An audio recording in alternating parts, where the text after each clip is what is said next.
Morning. I always say good morning like you're watching this in the morning. And by you, I mean me. Because I watch my own stuff. It's Friday, day 37. And it rained last night. But it didn't rain too bad. It was a nice rain. A couple little hard downpours in there.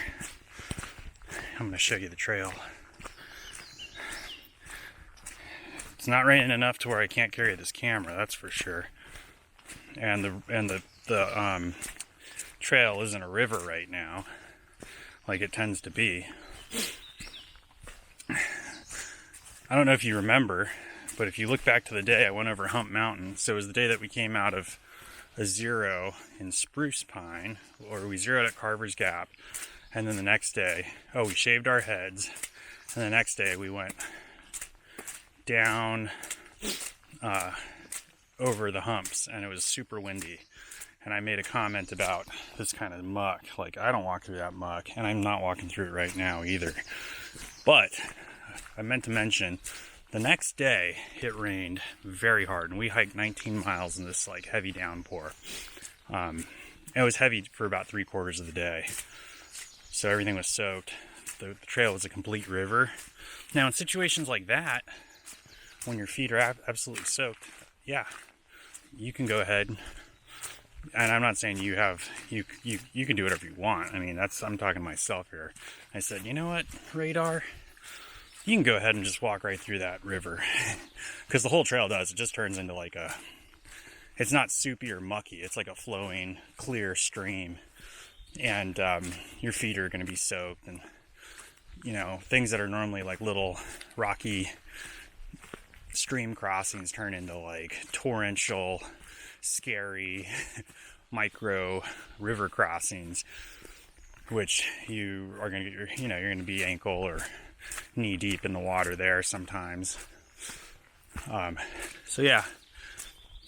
And the other thing too is, with all that water, like, you can kind of flush your shoes out, but just walking through the muck, there's all this like bacteria that breaks down the leaves. So like all that muck is like a stomach, and if you step in it and you get that crap in your shoes, I don't care if your shoes have 20 different kinds of odor fighting or antibacterial little bits in them, you're never going to get the stink out. Yeah, it essentially just destroys shoes. It's like hanging out in a swamp. Swampy shoes. Anyhow, we're going into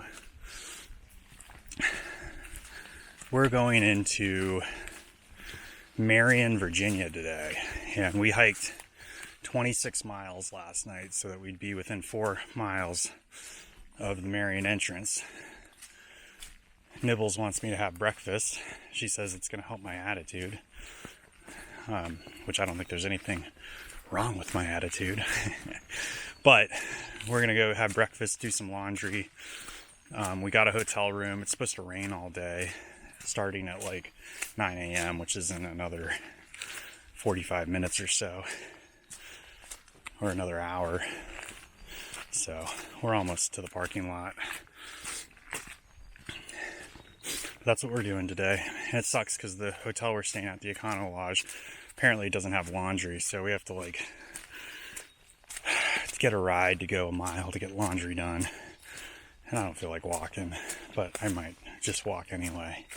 So it's really inconvenient when the Econo Lodge doesn't have laundry.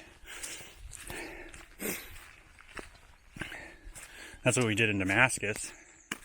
I don't know if I ever talked about what we did in Damascus. We ate, we did laundry, we showered. At a hostel, we showered and did our laundry, and there were a bunch of sick people there, so we were careful not to touch anything. And then we got out of Damascus around 2 o'clock. So I know that was just a couple days ago. The other thing we're doing today is we're going to Walmart, and we're going to have our big resupply, because the next stretch of trail is like 100 miles. There's a little town in between, but I don't think we're going to stop. I think we're just going to push through. So we're going to get 100 miles worth of food. Hopefully 100 miles is only like 6 nights. So anyway, maybe we'll catch up later in Marion.